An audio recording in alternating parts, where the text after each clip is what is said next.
გამარჯობა და კიდევ ერთხელ გამარჯობა ბატონებო და ქალბატონებო. ეს არის რადიო თავისუფ სივრცე, რადიო სივრცე 98 და 5 ჩემო ბატონო და მინდა გითხრათ რომ გადაცემა ეს არის ჯაპანას პაპანაკება. ასე თქვა და დღევანდელი ჩემი სტუმარი გახლავთ ლაშა გაბუნია ჩემო ბატონო, მუსიკის ჟურნალისტი, ასე დამიწერეს მე დღეს. გამარჯობა ჩემო კარგო ადამიანო. როგორ ახარ? შენობით ვილაპარაკოთ ალბათ თუ მომცე მამის უფლებას. თუნდაც მომცე. ჩემო კარგო ადამიანო, მინდა თქვა რომ არ ვიქნები მე მაინც ხა კომპეტენტური, იმიტომ რომ მე არც მუსიკალური მაქვს დამთავრებული, მიუხედავად იმისა რომ მამაჩემი დირიჟორი იყო. ასეთი სასწაული მოხდა რომ ერთი ნოტი არ მასწავლა ბიჭო ასე. ალბათ არ ქონდა სურვილი. არ მინდაო ბიჭო, არც სიმღერა ამაზე ახლა ბევრს არ ვილაპარაკებ მე და ამიტომ კომპეტენტური და კონსპექტს ასე ვთქვათ, შპარგალკას ასე ვთქვათ, უფრო მეც ჩავიხედავ თქვენთან საუბარში, იმიტომ რომ ნამეტანი უცოდინარი და უიცი ვარ აღმოჩნდე თქვენთან ახლა მაინც შენთან ჩემო კარგო ადამიანო რა. ცოტა ზედმეტი. შეგედაცოლო ჩემი თავი. დიდი მადლობა მომბრძანებელს, დიდი პატივია შენი მომბრძანება ჩემთან ბაბო.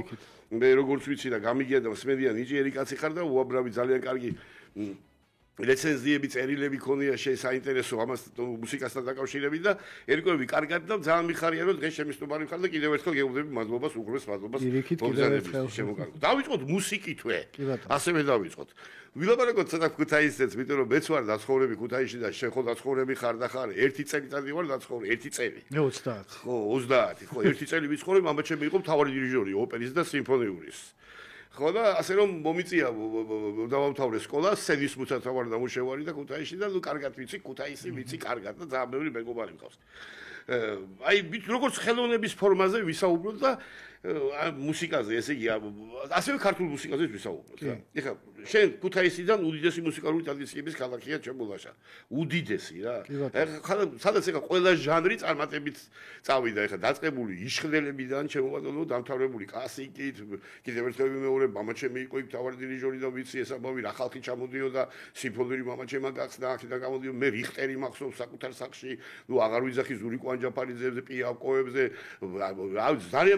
ძალიან ბევრი მომღერალი რასტრაპოვიჩი მახსოვს და რა ვიდარ მახსოვს რა, რომელმაც ქუთაისში დაუკრა და კონდა ეს სიამოვნება და იყო იქ ისეთი საზოგადოება, რომელსაც შეეძლო დასწრებოდა და გაეგო ესეთი მუსიკა და აი ეს შენი აზრით აი რამ გავნაპირობა ეს მრავალმხრივობა ქუთაისში, აი რატო მოხდა ასე რომ ყველა ჟანრი რაღაცნაირად რასაც ეხა ბოდიში მოვიწი და სხვა ქალაქებს არ ეწყიდება და მანდ-მაინც სხვა ქალაქებმა ასე ვერ გაკაჩეს.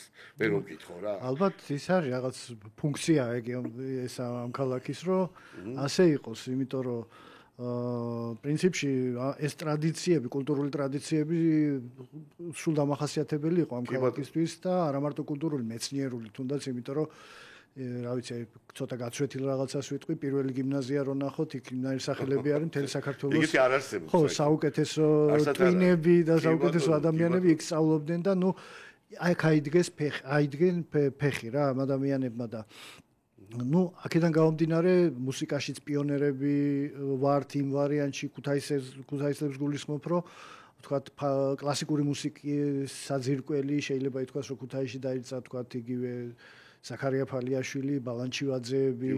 ხალხი ყოველაზე არის დასაფლავებული იგი ბალანჩივაძე. ხო. და ნუ ჯორჯ ბალანჩინიც შეიძლება მივათავოთ, რომ ეს ამერიკის ბალეტი შექმნა. შექმნა საერთოდ ამერიკული ბალეტი შექმნა. ხო, მე ვიცნობდი პირადად ბატონ ანდრიას. ხო. მქონდა ბედნიერება, რომ ვიცნობდი პირადად ესე ახალგაზრდა ვიყავი მაშინ. მახსოვს ისეთი კაცი იყო, ფარფატა რაღაცნაირი მაგარი საყვარელი კაცი იყო. ეგეც სწავლეყავილაზეა, მე მგონი დასაფლავებული. აბა ხო. მამაც და ანდრიაც მე მგონი სწავლეყავილაზეა დასაფლავებული. ხო, მაგ ზუსტად არ ვიცი, მართლა რომ გითხრათ, ხო. კი ბატონო, გეცახმებით მართლა. ხო, ნუ რა ვიცი, კიდე ქართული ესტრადას რო ეძახიან, ახლა ნუ საბჭოთა კავშირის პერიოდში, მაშინაც იყვენ ქუთაისლები, საკმაოდ წონიანები, იმ ხრივ რომ იყვენ სხვადასხვა ცნობილ ანსამბლებში და მე ნუ ახლა დღეს აღიარებულია ის რომ თქვათ ჰიპ-ჰოპის ჩანასახი აქ მოხდა ქალაქში, პანკის და ნუ ელექტრონული მუსიკის, რა თქმა უნდა, კიდე დავუმატოთ, რომ აი პირველი მუსიკოსები შეიძლება ითქვას, რომ ამ ქალაქთან არიან დაკავშირებული. ამ მისახელით ეს მუსიკოსები. კი ბატონო, შეიძლება ეს არის თქვათ ჰიპ-ჰოპში იგივე ბაჯუ და შავი პრინცი, რომელიც სამწუხაროდ დღეს ცოცხალი აღარ არის. ეს ბაჯუ არის ასევე ელექტრონული მუსიკის პიონერი, შეიძლება ითქვას, იმიტომ რომ 90-იანების დასაწყისში მას უკვე ჰქონდა ძალიან საინტერესო კომპოზიციები და ისეთი, რომელიც საზღვარგარეთაც გადიოდა უკვე და კონცერტებს მართავდა იქ, თქვა მახსოვს. და პანკში კიდე შეიძლება ითქვას, რომ იგივე აუთსაიდერი რობი კუხიანიძე ერთ-ერთი პირველი იყო საქართველოში, ვინც თქვა სოციალურ თემაზე პანკი წარმოაჩინა. რაღაც პერიოდით ვარცხები, თქვენც შეცუკრავდი რობის, ხო? მე ვიყავი, როგორ შეიძლება ითქვას, აი მიწვეული ესეთი პროექტი იყო მაშინ აუთსაიდერი და მეგობრები. ხო და მე ვიყავი მიწვეული, ანუ მე ვიყავი აი კადრები გადის. ხო. აკუსტიკურ გიტარაზე და back vocals-ასაც ეძახიან, ანუ აყოლა ხმით მომღერალზე. აი ეს იყო რამდენიმე თვიანი პროექტი იყო. რომელი წელია უკაცრავად? ეს არის 98 წელია, იმიტომ რომ ამ წელს მოხდა პირველი აკუსტიკური კონცერტი ჩატარდა თბილისში. ეს იყო თეატრალური სარდაფი რუსთაველზე გემახსოვრებათ, აი იქ ჩატარდა და შემდეგ იყო უკვე აი ეს კონცერტი, რომლის ფრაგმენტებიც გავიდა ახლა, ეს იყო 1998 წლის 27 სექტემბერი, თარიღიც მახსოვს, როდესაც ქუთაისში აღნიშნეთ ფილმი არაჩვეულებრივი გამოფენიდან 30 წლის თავი. და აი ამ კონცერტს ესწრებოდნენ ბატონი ელდარ შენგელაია, რეზო გაბრიაძე, ლორდქია იყო ჩამოსული, ხო, რა ვიცი, ბევრი კაი ხალხი და ეს რომ აი ამ კონცერტს აქეთ მაყურებლების სახით ესწრებოდნენ და ეს კულტურული ღონისძიება ჩატარდა სპეციალურად აი ამ ფილმისთვის. ეს პირველი კონცერტი იყო ესეთი? არა, პირველი აკუსტიკურზე ვამბობ. აჰა. პირველი აკუსტიკური, თორე ისე აუთსაიდერს რა თქმა უნდა კონცერტები ბევრი ქონდა მანამდე სხვადასხვა იმაში, აი მე იქ არა ვარ. აუთსაიდერი თავისი ის არის, რა ქვია. ძირითადი შემადგენლობა აყავს. თან უცნაური ქალაქი იყო ეს ქუთაისი. მოგეხსენებათ ახლა ჩვენ შემოვიდოდით, საუბრობდით ამასთან დაკავშირებით. ქურდული გაგების ქალაქი იყო, ხოლმე გიგიალია ყავდა ერთი მეგობარი და იმან მაგარი რამე მომიხია ერთხელ რომ ბიჭო კიკმიძის ძეგლი იყო ეხა იქ და კიკმიძის ბაღში და ხო და ბიჭო აგერო ჩემ უბანშიო ხო მარტო მე და კიკმიძის ძეგლი არა ვარ ქურდები დანარჩენი ყველა ქურდიაო უბანშიო ჩემ უბანშიო და მიუხედავად ამისა ყველაფრისა რაღაცნაირად ეს ავანგარდული ჩაცმა დახურვა დახეული ჯინსები საყურე კიკი და რაღაცა ამის წინააღმდეგ რაღაცნაირად თითქოს ვიღაც ლოიალურები იყვნენ რა რაღაცნაირად არ იბრძოდნენ ამის წინააღმდეგ ეს შავი გაგების ხალხი არ ყოფილა ჯერ კიდე ალექსანდრე დიუმა მამა ამბობდა რომ ქუთაისში პარიზული მოდა სადღაც ორ კვირაში შემოდისო და მიუხედავად იმისა რომ ჭუჭყიანი და მტრიანი ქალაქი არისო ნუ მაშინ ახლა არ იყო ესეთი მოწესრიგებული ხო ესეთ რაღაცას ამბობდა ანუ ხალხს უყვარდა თავის გემოზე ჩასაცმელი და ყველაფერი და რაც შეეხება იმას აი როგორ დამოკიდებულება იყო თქვათ იგივე მუსიკოსებთან და განსხვავებული აზროვნების ადამიანებთან იყო ძალიან ისეთი რა ქვია ტოლერანტული ეს სიტყვა შემიძლია ვიხმარო იმიტომ რომ თქვათ არ იყო ეგეთი შევიწროება არც თქვათ საყურის არც მაშინ ბენდენაც ცოტა ისე ითვლებოდა ხო არც შორტები არ მოწონდათ ერთი პერიოდი ახლა ყველა შორტით დადის მაგრამ იმ პერიოდში ხო რაღაცა ეს და მაგრამ ნუ ისეთი არ ვიყავით არ იყვნენ ეს ადამიანები თქვათ მუსიკოსები იმათ გაგების ესე რომ ვთქვა და ამიტომ ძალიან ჩვეულებრივი თბილი ურთიერთობა იყო არც ამას დავმალავ იმიტომ რომ ჩვენ არ ვერეოდით მაგათ საქმეში არც ისინი არ ერეოდნენ მუსიკოსების საქმეში ძალიან საინტერესოა ეხლა რაღაცნაირად ესეთი არავინ არ დაგიდა ბონდი აქ ეხლა დაგიდახავ და ბონდი რატომ გაწვია შორტები არა ეგეთი რამე არ ეგეთი რამები არ იყო ძალიან საინტერესოა რა პროგრესულად მოაზროვნები იყვნენ ისინიც კი ასე ვთქვა კონცერტებზე თუ მოდიოდნენ ეგეთი ტიპები შავები რა მოდიოდნენ ალბათ კონცერტებზე იყო შემთხვევები ოღონდ არა თქვათ ისე რო კონცერტებზე ნაკლებად უფრო თქვათ რაღაც პოპ მუსიკას კონცერტები რო ტარდებოდა იქ დადიოდნენ ხოლმე და აპა ის იმღერე და აპა ეს იმღერე ზოგჯერ ეუბნებოდნენ მუსიკოსებს და ეს იყო აი შაბაშის მოდი ხო ნუ რაღაც იმაში ფულს გადაგიხდი და ეს ეხლა ის მიმღერებ თქვათ რაღაცა ასეთი აკურდი კაცის ბედი და ასეთი აკურდი კაცის ბედი გვიან რო გავიგერო ბიზინა ყველადის არის და კარგად ვიცნობ ცხოვრებულს მისი შვილი ჩემი მეგობარია ძალიან მაგარი სიმღერა კინოფილმისთვის დაიწერა რატომღაც მეგონა რომ ეგეთი სიმღერა იყო მეთქი რა ის საერთოდ ჩვენ ეხლა მაგით არ გამოვირჩევით რა ეხლა რუსეთში ეხლა სხვა სლენგიც ძალიან მაგარია და ეხლა კურდული და იქ სიმღერები ძალიან მაგარია სერიოზული ეს ლაგერდის სიმღერები, ეხლა სხვა სიმღერებია და ჩვენთან არის რაღაცა ისეთები რა კუკი სასაფლაოზე ნახე რაღაც და ეგ არის ასეთი აქურდი კაცის ეგ კოპი იმაში რა ერქვა განგაში თუ რა განგაში არა ჟორა შაგულიძე თამაშობდა მაგ ფილმში რა კარგად ეს ქუთაისელი არის ხო კი ბატონო გენიოსი რა მოში როგორ გზა ესე იგი მუსიკალური ჟურნალისტიკა ტექნიკური ფაკულტეტი გაქვს დამთავრებული როგორც მე ვიცი და რა განაპირობა ეს აი რომ რატო გადაწყვიტე რომ უნდა ყოფილიყო ჟურნალისტი მუსიკის სიყვარული ალბათ იმიტომ რომ მე ტექნიკურში ანუ პოლიტექნიკურში ჩავაბარე ახლა ტექნიკური უნივერსიტეტი ერქვა უკვე რომ დავამთავრე მაშინ სახელმწიფო ხო გპი რა მოჩვენებურად თქვა ქუთაისის გპი-ზე არ ლაპარაკი ქუთაისის გპი-ში გადმოიტანეს ბოდიში გაწყვეტილებ მამაჩემი მეუბნება და არ გიდა სამსახიობოზე უაბარებო გადმოიყვება აქ იყიდეს იქ ებრაელებმა და გემოკვება გადმოიტანეს და აი ჩაგაბარებინებ მოდი აქ რა ეგ მაგ დამთავრებული გემოკვება შეკედაცვალე ეგ იყო როგორ აქიდან იყიდეს იქაურმა საიღეს ფაკულტეტი ვიცი ბევრი თბილისის პოლიტექნიკური ეცილებოდა რაღაც მიიღო მე ჭორს მოგიყვებით რაც ვიცი მაგასთან დაკავშირებით ნუ ისეთი არის მე მგონი სინამდვილე არის ჭორი არ იქნება თბილისმა მოითხოვა რომ ეს გემოკვების ფაკულტეტები გადაეტანა თბილისში და კულტურის სამინისტროს თხოვა და კი ბატონო იმათ მაშინ იყო რექტორი ვალიშვილი ქუთაისში და ჩავიდა მოსკოვში და იმის ბრძანებით ეს გაუქმდა. ანუ დარჩა ისისა, ანუ საქართველოს სსრ კულტურის სამინისტროს გადაწყვეტილება, განათლების სამინისტროს გადაწყვეტილებას შეეწინააღმდეგა მოსკოვიდან. მოსკოვში შეეძინა დასავლური ხო, და მე აღარ იყო. იქ არის იყო საღორიისტისკენ რომ მიდიხარ? კი, იქ იყო, კი, ნახდათ იქ იყო. ხო და ნუ განაპირობა იმან რომ აი მუსიკის სიყვარული ყველაზე მეტი ალბათ, რომ იმიტომ რომ მე ბავშვობიდან ბიძები მყავდა მელომანები და ფირფიტები ქონდათ საკმაოდ და სულ მუსიკას უსმენდი პრაქტიკულად შეიძლება ითქვას და აბინებიანი მაგიდაფონი გემოხსოვრება. კი, როგორ არა. ქონდა ესეთი პატარა ხელსატარებელი ბიტლზების შილავზი იყო ჩაწერილი ეს მახსოვს იმ ბაბინეზე, პატარა ის იყო, მცირე ლენტა იყო, მაგრამ იმასაც უსმენდი ხოლმე. და შემდეგ უკვე აი ბიძა ერთ-ერთი ბიძა მყავდა ჟურნალისტი და ქუთაისის სატყიდულობდი ბოდიში აიბიძე ჩვენთან მიწისქვეშა გადასასვლელებში და იმაში იყიდებოდა თქვენთან სად იყიდებოდა ეს მაშინეს აი ეს ფირფიტები ეს რაღაცა სად ქონდა იატა ქვეშეთი შეიძლება ეს სიტყვა ვახსენო იმიტომ რომ მარტო მელომანები იმაშვებოდა და ფირფიტის ყიდვა ხდებოდა უფრო ზღვისპირა ქალაქებში რადგანაც იქ ჩამოქონდათ გემი, მეზღვაურებს ჩამოქონდათ და შემდეგ საკმაოდ ძვირი ღირდა, ასმანეთამდე ღირდა ერთი ფირფიტა, გააჩნია, ნუ 50-დან ასმანეთამდე რა, ესეთი ფასი იყო და ხალხი აგროვებდა თველობით, თქვათ რაღაც, ერთი ფირფიტა რო ეყიდათ და ჩადიოდნენ ან სოხუმში, ან ბათუმში და ნუ მეზღვაურები, საბჭოთა მეზღვაურები რო შემოდიოდნენ, სატვირთოს გემებისაც არ აქვს მნიშვნელობა, იცოდნენ რომ კარგად გაიყიდებოდა ეს და იმესაც შემოქონდათ. შემოქონდათ ასევე სპორტსმენებს. ანუ თქვათ კალათბურთელებს, ალბურთელებს, ასე ვინც დადიოდნენ თქვათ ტურებში სხვადასხვა ქვეყნებში, დასავლეთ ქვეყნებში უფრო შეიძლება ასე ითქვას, იმიტომ რომ სოციალისტური ფირფიტები ჩვეულებრივად იყიდებოდა მაღაზიაში. არა, მარტო მელოდიის არა, იგივე ბულგარეთის, რუმინეთის, გერმანიის დემოკრატიული ესენი თავისუფლად იყიდებოდა.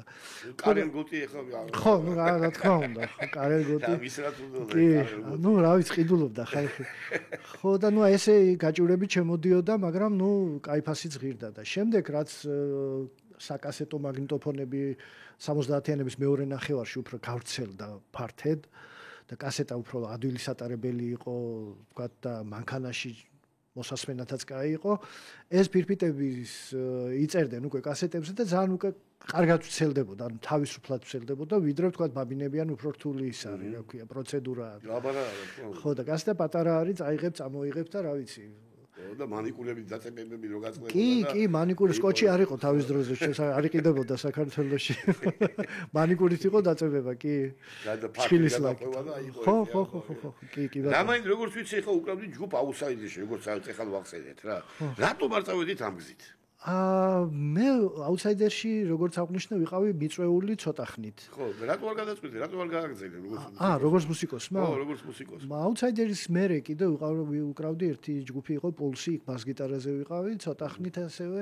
რა ვიცი, მაინც ჩემი საქმე უფრო ის იყო, რა ქვია, მუსიკოსებზე წერა, ვიდრე მუსიკის დაკვრა. მიუხედავად იმისა, რომ თქვა 7 წლების დამთავრებული მაქვს და პიანინოზედაც თავის დროზე კარგად უკრავდი და მქონდა რაღაც 1-2 კონცერტი, თქვა იქ ადგილობრივი, მაგრამ დამთავრებული გვაქვს მუსიკალური რამე კი, 7 წლები დიახ, საფორტეპიანო დამთავრებული მაქვს. კარგი, მაშინ პირველი სტატია თუ გახსოვს რომლის დაიწერა? კი, როგორ არა. ეს იყო 99 წელი, ანუ გპ-ში რო ჩავაბარე იმ წელს. გპ-ი და პედაგოგიურს ეძახდნენ, ახლა სახელმწიფო უნივერსიტეტია ის გაკი წერეთლის სახელობის, უშვებდა ჩანართი იყო ქუთაისი, გაზეთ ქუთაისი რა მოდიოდა და იმის იკეთებოდა სტუდენტური ჩანართი. ხო და იქ გავაკეთე სტატია, რომელიც ეძღვნებოდა ფანოხს.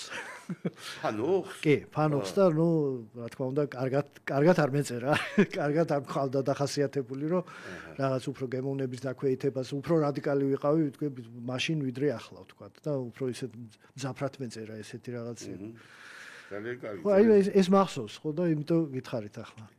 აი აფუჭებს, გემოვნებას აფუჭებს, ალბათ, ხო? მეც ესე ვფიქრობ ახლა როგორ. იცით რა არის ხო? დედიჩების ჭაღარა რაღაცა ის არის რა, რაღაცა. კი, ანუ ეს არ არის ავთენტურად ქართული. ეს ამის თქმა მინდა, ანუ ქართული პოლიფონიასთან არ ჯდება პრინციპში.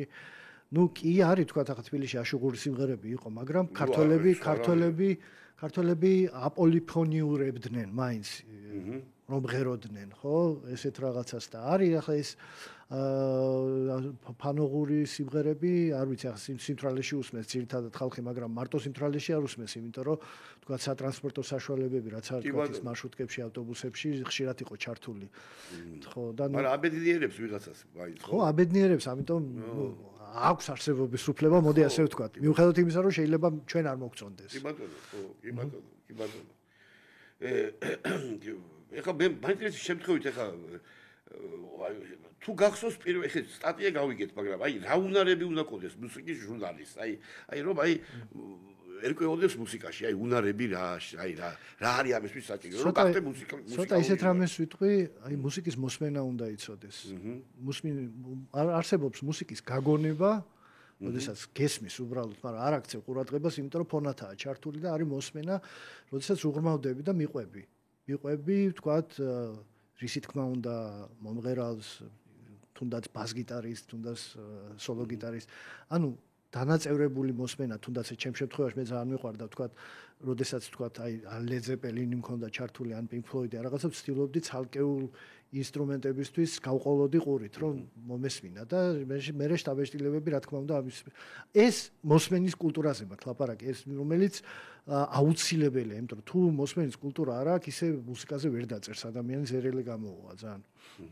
ხო და ეს ერთ-ერთი მთავარი თვისება არის და აუცილებლად უნდა დაწეროს ის, რასაც ფიქრობს ზუსტად, ანუ ზედმეტი გადაჭარბების გარეშე და აი გალამაზება უყვართ კიდე, ძალიან გალამაზება უყვართ ჩვენთან რაღაცეების, ბევრის დამატება, აი ზეაღმატებული რაღაცეების, ან პირიქით ძალიან ცუდი რაღაცეების. არ არის ესეც საჭირო, ზომიერად არის რა ყველაფერი საჭირო, რომ ეგეთი თქვათ ადამიანს გული არ უნდა გაუხეთქო რაღაცაზე, შეიძლება რაღაც ისე აუხსნა, რომ მიხვდეს, რომ თქვათ იქ რა ვერ გააკეთა კარგად და პირიქით რა გააკეთა კარგად, ისიც იგრძნოს რა. და ვინმე თუ გაბრაზებულა ეხა შენ დაწერის სტადიაზე. როგორ არა? რომ გაგიფსარებია. როგორ არა? ან ესე ვერ მიუღი არასწორად. თუ წასუხარ თუ არა კიდე კომპრომისზე იმასთან დაკავშირებით, რომ ეს საქართველო არის პატარა, გაიგე ყველა ახლობელია რაღაცა და ნუ თქვათ რაღაცა არ მოგწონს და ისე რა დაწერენ, ნუ ყოფილა ეგეთ შემთხვევა, რომ პიტაპიკი არ გითქვია, რომ შენ დებილო და არა, დებილო და უნიჭო კაცო. 10 მაგი არ მიკადრებია არც ერთი მუსიკოსისთვის. ამას გულწრფელად ვამბობ, შეგიძლიათ ჩემი სტატიები ყველა ნახოთ, რაც არის, თქვათ, ინტერნეტში ძლევს და არის ალბათ ბიბლიოთეკაშიც გაზეთები, ახალ ვერსიაში ვწერდი, საკმაოდ ისეთი კრიტიკულად ვწერდი, თუმცა გამწარებით ეგეთ ვარიანტში არავინ არ გამიმწარებია, თუმცა იყო მუქარები, იმიტომ რომ მე პიროვნებებს არ ვეხებოდი არასდროს, მე ვეხებოდი მათ შემოქმედებას და თუ სასაცილო იყო რაღაცა, მე სასაცილოდ მუქარები რა წაგლახავ თუ რა ავტომატით მოვარდნაზე იყო 2001-ზე და 2 წელზე მაქვს ლაპარაკი. იყო ქურდებთან საქმე გავარჩიოთ და მართლა მას სერიოზულად ვარ. ეს რა კი ქუთაისელები? არა, უფრო აქეთ თბილისში ქუთაისში ნაკლებად იციან ეგეთი რაღაცა გაბრაზება. პირიქით ისინი მოусმენენ და კაი მადლობა რაღაცა. მაგრამ არიან შეგნებული მუსიკოსები, რომლებსაც თქვათ ამ კრიტიკაზე და ადეკვატურად ქონიათ რეაქცია. ეგეთების იყო. კი, იყვენ, აი, რა ვიცი, აი, ზაზახუცშვილი შემიძლია ვახსენო, ირაკლი ჩარკვიანი შემიძლია ვახსენო, რომელიც ყავდა გაკრიტიკებული რაღაცის გამო და ძალიან ადეკვატურად მე შევხვედრივ ერთმანეთს და აუხსნა, არანაირი მუქარა და ის არ ყო, მაგრამ ესეთი შემთხვევები იყო საქართველოში. ჩემ მეგობარს თელი, რა ვიცი, შეიძლება ცოტა უხეშად ვი მარშრუტით მიუვარდნენ ავტომატებით. რომელმაც უბრალოდ ერთ-ერთ ეთერში თქვა, რომ ესა და ეს ვიდეო არ მომეწონა. მუსიკალური ვიდეო, ხო? ნუ იყო ეგეთი შემთხვევებიც ყოფილა. კი, ხდებოდა საქართველოში, განსაკუთრებით იმ პერიოდში. რატომ ვერ მიდისო ჩემი პროდიუსერი ბებულება აგერ მიწეს, შეგობადო, რატომ ვერ მიდის თანამედროვე ქართული მუსიკა ბრიტანელამდეო, ესპანელამდეო, ამერიკელამდეო, რატომ ვერ ხდება ეს საერთაშორისო და რა ვიცი, ეხლა აგერ ბოლოს ეხლა გამახსენდა, აბა რატომაც ეს გამახსენდა ამ თუჩი და შეიძლება ვწდები, ეხლა მე არა ვარ კომპეტენტური ამ თექში. აგერ წეიღო თელი ევროპა იმ ვიღაცა შავმა კაცმა კერა ბოდიში აფრო-ამერიკელმა შეგობადო მაპატიეს ამ სიტყვის აფრო-ამერიკელი არ არის. აფრო-ფრანგი. ხო, აფრო-ფრანგი. ფრანგმა ისეთი ამბავია ატეხილი, რომ ყველგან მაგიუცმის, ყველგან ეგ მუსიკა ისმის. ისეთი ამბავია, აი, რაღაცა ამ კითხვას არ დავეთანხმები. არა, სწორი კითხვა სწორი არის, იმიტომ რომ ჩვენ არა გვაქვს განვითარებული ის რაც არის თქვა დასავლეთში ან თუნდაც იაპონიაში ან სამხრეთ კორეაში ავიღოთ თუ რა არ გვაქვს განვითარებული ეს არის შოუ-ბიზნესი რასაც ქვია თავისი წესებით თავისი კანონებით კი დაწყებულია უკვე რაღაც იგივე საავტორო უფლებები ყველაფერი კეთდება მაგრამ აი ეს რეკლამა სოფლიოზე გასვლა აი პატარა ქვეყნები ახლა ჩვენს გარდა 1000-ნაირი პატარა ქვეყანაა ხო მაგრამ აი სამხრეთ კორეა ავიღოთ თუნდაც ხო ტერიტორიით ახლა რა ვიცი ძალიან დიდი არ არის და მთელი მსოფლიო იცნობს მაგათ მუსიკას იმიტომ რომ მაგაში ფული დაიხარჯა ბევრი და აქედან გამომდინარე ახლა ეს თქვენ რაც ახსენეთ ის ქართული სიმღერა რომელიც საფრანგეთიდან გავრცელდა და მთელი ევროპა იმაშვება ეს არის შემთხვევის ამბავი უბრალოდ კაცმა მოусმინა მოეწონა და თვითონ დაარეკლამა ეს ქართული სიმღერა.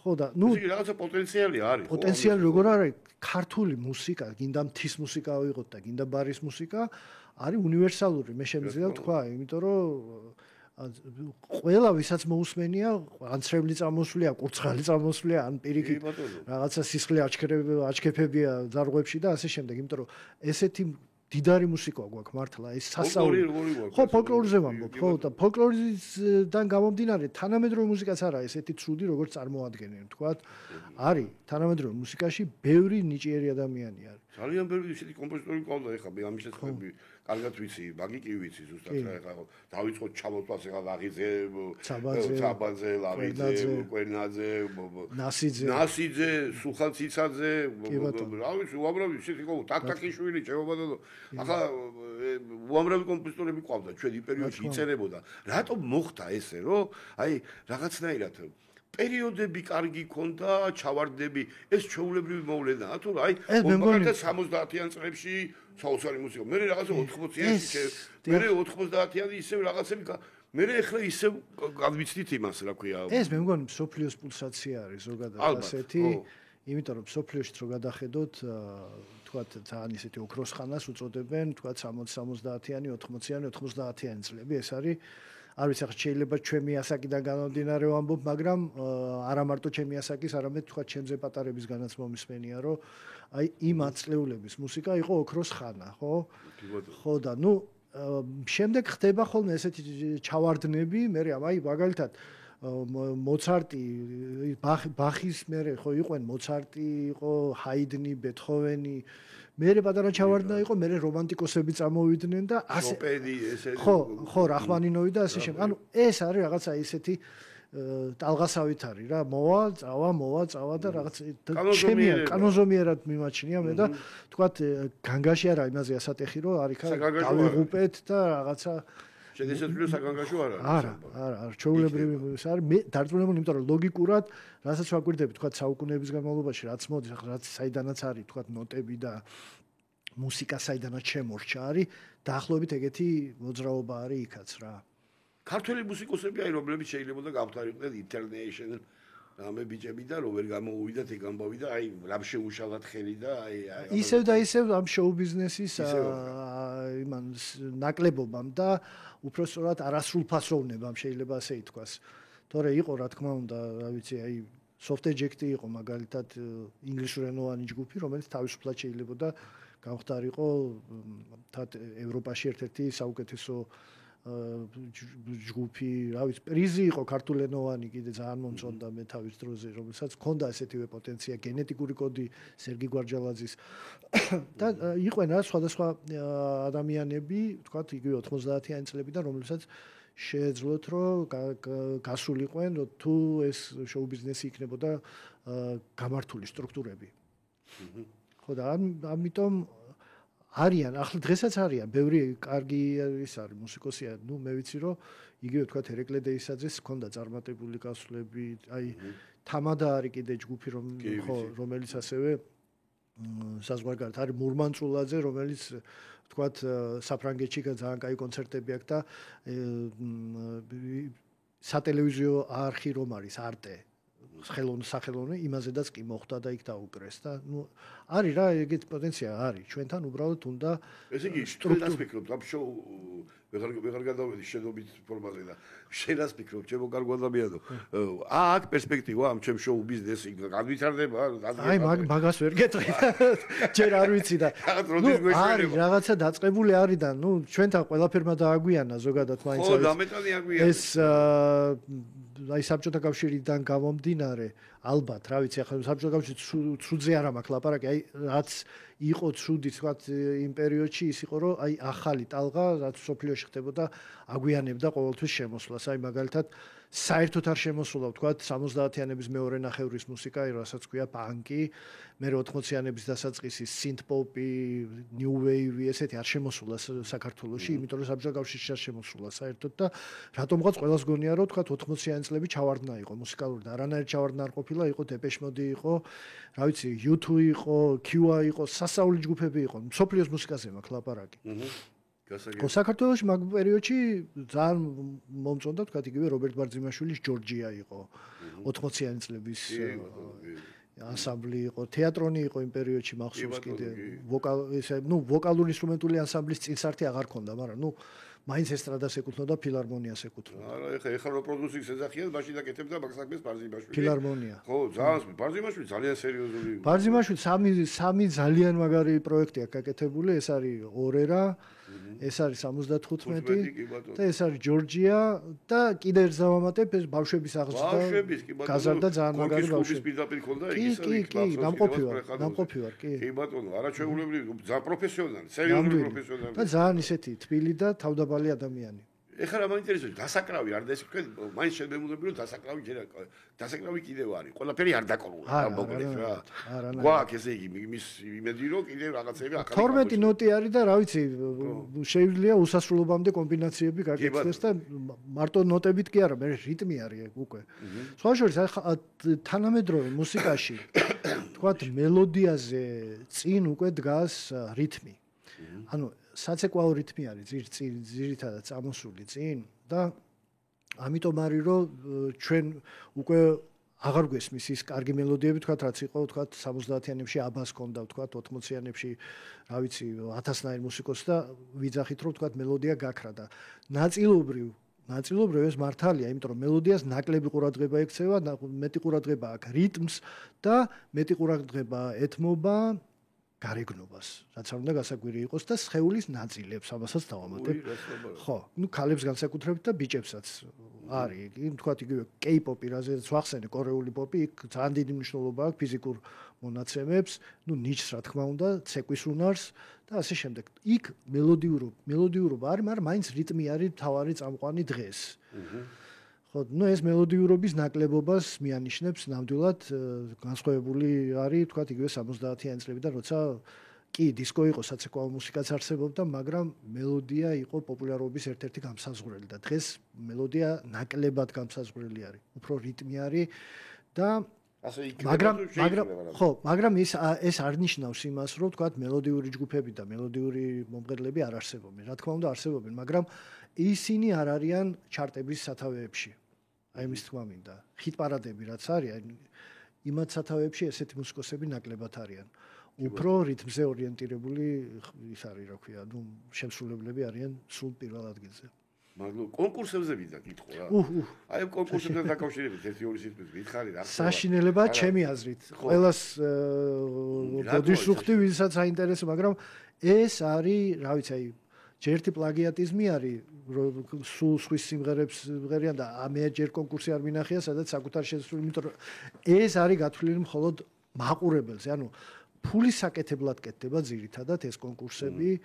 კი, კონკურსებში შეიძლება ერთადერთი ევროვიზიამ რაც წარმოაჩინა და რაც დღემდე მოვიდა, იყო აბა. დანარჩენი მე არ მახსოვს, ახლა ისეთი ძალიან წარმატებული, შეიძლება ცოტა ისეთ ბებრულ რაღაცას ვამბობ, მაგრამ ნუ არ მახსოვს, აი ევროვიზიიდან ვიღაცა. მეც არ მახსოვს. ხო, რომ ვითხარი, იმიტომ დავფიქრდი, მაგალითად, თორე არ ვიცოდი, ძალიან საინტერესო. იგივე არის, ვთქვათ, ნებისმიერი მუსიკალური კონკურსი. ჩემი აზრით ეს ძალიან ცუდი ის არის, ჯობია კონკურსებს, ჯობია ყოველთვის იყოს რაღაც ფესტივალი, იყოს ვთქვათ რამდენიმე მუსიკოსი ერთად რაღაც, აი ფესტივალი ყველაზე კაი რაღაცა არის, როცა რამდენიმე მუსიკოსი გამოდის და აჩვენებს თავის შემოქმედებას ადამიანებს და ნუ უსლოგიდან მოყოლებული ეგ ხო თუნდაც კი ბატონო, ხო აი ფესტივალი ჯობია კონკურს, რა თქმა უნდა, გინდა სატელევიზიო იყოს და გინდა გარდა კლასიკური მუსიკის, იმიტომ კლასიკური მუსიკაში უკვე დამკვიდრებულია ეს კონკურსი, ვთქვათ, იგივე პიანისტების კონკურსები არსებობს, გიტარისტების, ვიოლინოზე დამკვირვებლების და ასე შემდეგ. ევროვიზიაზე მინდა ვკითხო, აი ხა, ბავშვებში სულ წარმატებები გვაქვს. და დიდებში რატო ხდება? აი რო არა გვაქვს, აი მაინტერესებს. ხტები მე დაახლოებით, მაგრამ თუ მესმის, მაგრამ აი ბოლო პერიოდში საერთოდ არ უყურებ თუ დამიჯერებთ, შედეგებსაც არ ვნახულობ პრაქტიკულად, იმიტომ რომ აი ყველაზე როგორც აღნიშნე კონკურსები არ მაინტერესებს. ძალიან უხერხული რაღაც არის ადამიანებს შორის შეჯიბრი ჩემს მუსიკაში განსაკუთრებით თანამედროვე მუსიკას ხაზს გაუსვამ სპორტი და მუსიკას მე მგონი ცოტა სხვადასხვა რაღაცაა და ეს სპორტული ჟინი და ის მე არ მომწონს რომ აი არიქათ SMS-ების გაგზავნა რაღაცა იქ არიქათ მივშევარდეთ საიტზე და დავალაიქოთ და რაღაცა არ არის ეს კარგი იმიტომ რომ ნიჭი აქედან არ ჩანს ნიჭი უფრო ჩანს თვითყოფადი ადამიანები რომლებიც აჩვენებენ უკვე საკუთარ თავს კი კონკურსებზე რა თქმა უნდა კარგი მუსიკოსები არიან ვინ ამბობს რომ არ არიან მაგრამ ну ჩემთვის მიუღებელია უბრალოდ შეჯიბრი ეგეთ რაღაცაში ხელოვნებაში აი თუ შეგიძლია რომ ახსენო ის ქართველი მუსიკოსები მაგალითად რომ ახსენოთ რომლებიც ბოლო დროს გაითქვეს სახელი აი მაგალითად რაღაც ახალია აი ვაგასორა ეს რა მაგალია აი თუ არის ეს მელოდია ახალია რაღაცა ახლები აი თუ შეგიძლია რომ ესენი გაიხსენო ესეთი მუსიკოსები თუ ყავს ამჟამად კი სხვათა შორის ვაკეთებდი აღმოჩენები რა ასე ვთქვათ კი მესმის გასული ანუ ბოლოს 2-3 წელი ვაკეთებდით მე გიახადურისთან ერთად ვაკეთებდით პოდკასტი გქონდა ჩვენ ახალი ალბომების შეფასება იქიდან ძალიან ბევრი მართლა კაი და ნიჭიერი ადამიანები გავიცანი მოусმინე უпростоრად და ძალიან მიხარია რომ საქართველოში ამდენი ნიჭიერი დამწყები მუსიკოსი არის სხვათა შორის გოგოები წინ წამოვიდნენ და ესეც დასაფასებელია იმიტომ რომ ავტორშემსრულებლები არიან პრაქტიკულად რაც ნაკლებად იყოს ესეთი რაღაცა საქართველოში ანუ თავის სიმღერებს თქვათ წერენ და შემდეგ ასრულებენ აჰა კი. საავტოროები ეს. ნუ ხო თავის სიმღერებს ღერიან არის ჩვენთან ახლა კი ძალიან გენიალური მომღერლები ყავდა ყოველთვის მაგრამ ნუ სხვის სიმღერებს ღერიან უმეტესობა და ეს არიან საკუთარი სიმღერები და ეს სიმღერებიც არის ძალიან გულწრფელი და ძალიან კარგი არამოდასაყოლილი თქვა საკუთარი სათქმელს ამბობენ თავიანთ ზოგჯერ პრიმიტიული მუსიკით ზოგჯერ რთული მუსიკით.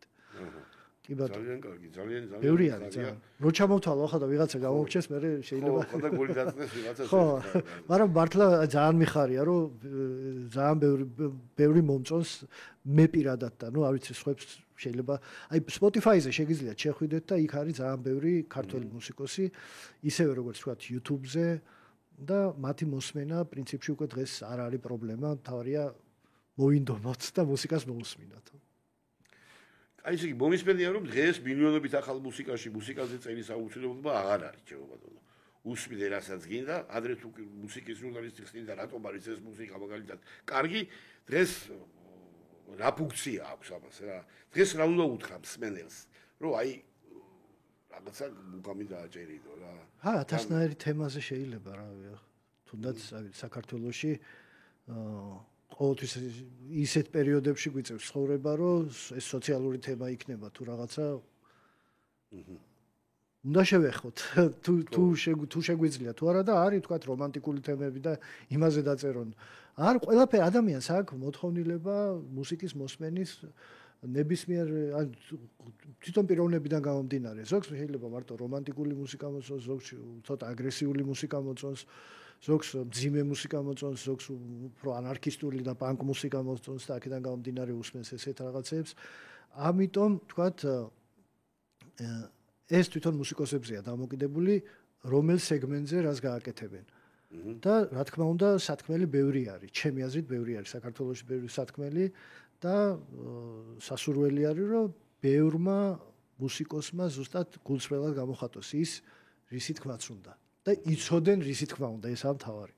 და ტყუილა რაღაც სიტყვები რო არის, აი მე შენ მიყვარხარ რაღაც ზედმეტი სენტიმენტების გარეშე ეს გულთან არ მიდის, ეს უნდა ვიცოდეთ უბრალოდ. ეხლა საინტერესო რა არის, ჩვენ საერთოდ ვიწყობთ ხოლმე გადაცემას, რითაც იწყება ჩვენი ცხოვრება, ჩვენი ბავშვობიდან. ხო და რატომაც ეს ბოლოში გადმოვიტანე შენთან ჩემო კარგო.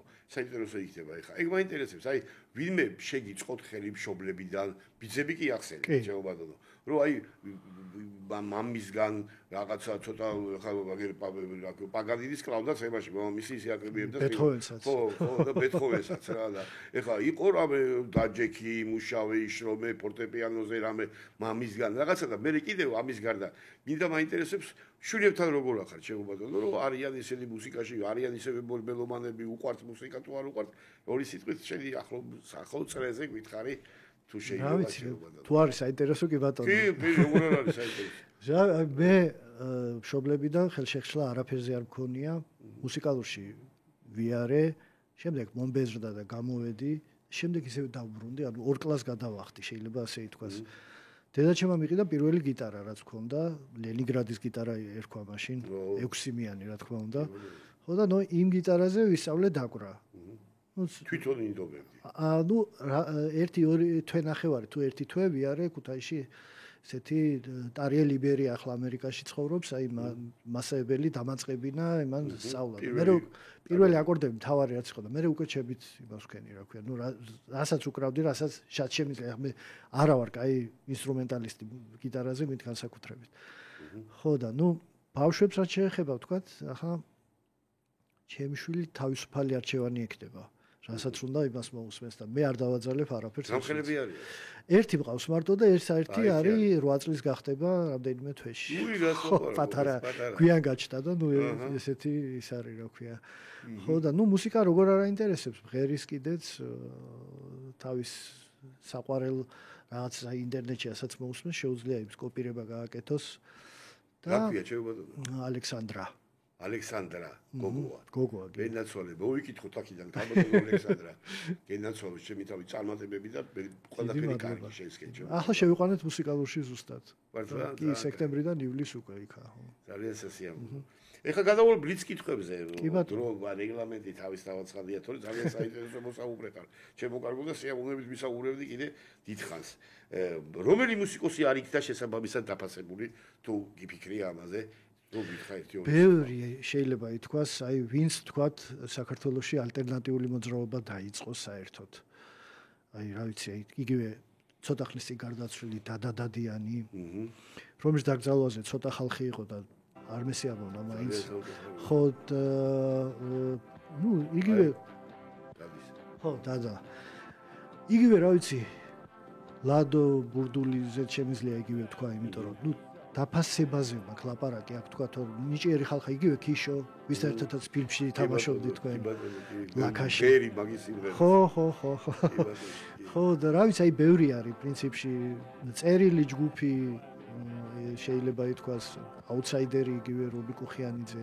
რავი არიან რა ესეთი მუსიკოსები, რომლებმაც დაიწყეს ეს ალტერნატიული მუსიკა საერთოდ საქართველოში. და პიონერები იყვნენ. აი იგივე ბაჯურს რო ახსენებ რა მუსიკალურად მინდა რომ უფრო დაფასებული იყოს გოგა ჟორჟოლაძე ქუთაისში. ბესხისტორი ჯგუფი ქუთაისიდანა ეს ჯგუფიც რა ვიცი ახალ დღევანდელი სკაზი. სკაზი ხოთაშორის კონცერტები ქონდა უკვე დასავლეთში, მაგრამ საქართველოში მინდა რომ უფრო დაფასებულები იყვნენ მუსიკოსები, რომლებიც სულსა და გულსდებენ ამ მუსიკა. ერეკლე დეისაძეც გამახსენდა, რომელიც ძალიან ისეთ კარგი სიმღერები აქვს რა თავის ჟანრში. ხო და აი ბევრი მუსიკოსია პრინციპში, რომლებიც იმსახურებს უფრო მეტ დაფასებას, ვიდრე თქვათ არიან დღეს. ვისგან აიღებდი ინტერვიუს მაგალითად თანცოცხლებიდან, კი ბატონო. ჩვენი იქნება, სხვა იქნება. რას კითხავდი? ჩვენი იყოს 1936 წელს ქუთაისში დაიბადა სტანისლავ კრეიჩი, ეგეთი ადამიანი იყო ჩეხი ეთნიკურად, რომელიც შემდეგ ბავშვობა იქ გაატარა და გადავიდა მოსკოვში და ერთ-ერთი პირველი საბჭოთა ელექტრონული მუსიკოსი არის. ანუ ელექტრონულ მუსიკას წერდა ჯერ კიდევ 50-იან წლებში.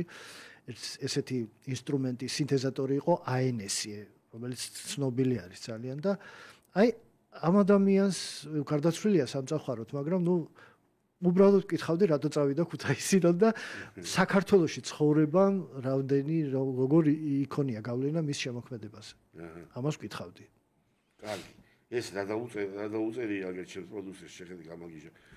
ჯვარი წერია და აპოკალიფსია, ჯვარი წერია და ჯვარი წერია, მართლა აპოკალიფსი რა არ გვინდა აპოკალიფსი და უბედურება, ისედაც რა ხდება გარშემო მშვიდობა გვინდა მიზია ჩვენ გურგულები მშვიდობაა რო იძახენ მშვიდობაო, ჩვენ გვინდა მშვიდობა და გვინდა განვითარება და გვინდა მუსიკა და გვინდა მელოდია და შემოქმედება და ხელოვნება.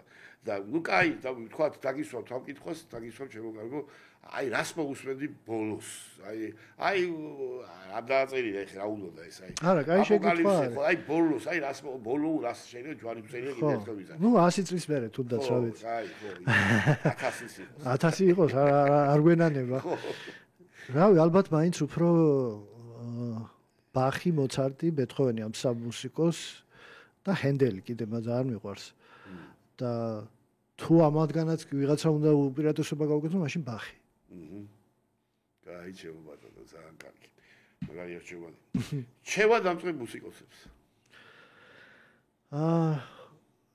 ყოველთვის არ უსმინონ რას ვამბობთ ჩვენ მუსიკის ჟურნალისტები კი მიიღონ მხედველობაში მაგრამ გულთან მიიტანონ შეიძლება ესეც თქვა მაგრამ ზოგჯერ არ არის საჭირო დამოკიდებული იყო ვიღაცაზე და იყვენ საკუთარ თავში დარწმუნებულები რასაც აკეთებენ კონდეთ ეს შეცდომები, რომელიც აუცილებელია და ჩავარდნები, რადგანაც ეს თვითონ განვითარებაში დაეხმარებათ აუცილებლად და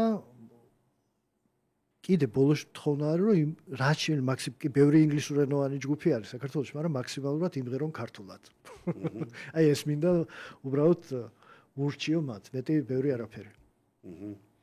აი ხერ რჩევამ სვენეს მაგალითად ამ საღამოს აი რას მოусმინონ შენგან აი ან ალბომი, ან სიმღერა, ან მუსიკა, რომ აი რას მოусმინდა ამ საღამოს ახლა ჩვენ მომსმენელი გისმენს და აი რას შესთავაზებდი ამ საღამოს რომ მოусმინო. რა ვიცი, აი ჩვენ რო გავალთ ეთერიდან. ეგრევე ზუსტად ახლა ბევრი მუსიკოსი არის ახლები, მოდი ახლა შეიძლება თქვა თაგი ნინო ბაშარულის ახალი ალბომი არის. ნისაბა შეიძლება კიდე ნინო ციმაკურიძე არის ერთ-ერთი გოგო არის რომელიც გერმანიაში მუშაობს და მოღვაწეობს და მის ალბომს ქვია Can I Go და პლუს ახალი სინგლი გამოვიდა Do Beast ანუ ქართულად მღერის ეს გოგო ძირითადად პარაზიტი მომწონს კიდე ერთ-ერთი ახალი ჯგუფი არის ქართული ჯგუფი ესეც შეიძლება ამასაც მოусმინო ამის ახალი ხო ანუ ესენი თუ ყველა არის Spotify-ზე თავისუფალ წლომაში შეიძლება ისე ძალიან ბევრი არის კიდე ყველას ვეღარ ჩამოთვლი ნუ ძირითადად აი ბოლოსაც მოусმინა და შტაბ-შტილება მოახდინა ესენი არის რა ვიცი დაჩი ხასაიაც ძალიან მაგარი არის კიდე ბელგიაში მოღვაწე მომუშავე ქართველი მუსიკოსი ბევრი არიან რა ყველას გამორჩება კიდე ვიღაცა და ეწყინება რაშა გედაცვალე მეშე რა დიდი მადლობა ადამიანი ხარ ძალიან მოხარული ვარ ძალიან ბედნიერი ვარ რომ გაგიცანი რომ შევხვდით ერთმანეთს მეც და გისურვებ წარმატებებს ჯანმრთელობას ბარაკას კიდე ახლა უბარაკო ჯამთერობა და წარმატებებს მოუწვა პატრონი ახლა უშია და ჯანირო გაქვს მაგარი ბარაკას აუცილებლად კიდე ზებოდა შემოგევლო დიდი მადლობა ყველას თქვენ უგრმესი მადლობა რა რეგლამენტია ჩვენი დროში რა მოიწურა და ბატონებო და კალბატონებო ეს იყო თავისუფალი სივრცე 98 და 5 სივრცე რადიო სივრცე უпроსორად უნებდებიან უგეშლება რადიო სივრცე 98 და 5 და მე გახლავარ ჯაპანა და ეს იყო გადაცემა ჯაპანას პაპანაკება და ჩემი სტუმარი იყო რომელსაც უღრმესი მადლობა მინდა უთხრა ლაშა გაბუდია ჩემო ბატონო მადლობა თქვენ ვინც გვისმენდით ვინც არა და მოგვისმინეთ ხოლმე